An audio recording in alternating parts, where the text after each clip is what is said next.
আলহামদুলিল্লাহ, আল্লাহ পাকের কাছে শুকরিয়া জানাই। আজ বৃহস্পতিবার আমাদের 9তলা বিল্ডিং লাইটিং চলছে। এই যে বাতি, এই যে সাইডে লাগাইতেছে আমাদের আমন ভাই। আমন ভাই একটু তাকাও, এই যে বাতি লাগাইতেছে,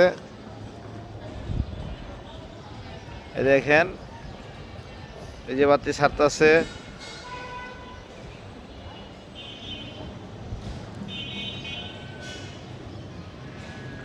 যদি আমার চ্যানেলটাকে ওর ভালো লাগে সাবস্ক্রাইব করে পাশে থাকবেন। দেখেন আমরা কোথায় কাজ করতেছি। শেয়ারপাড়ার সম্পূর্ণ কিছু দেখা যায় ছাদের উপরের থেকে।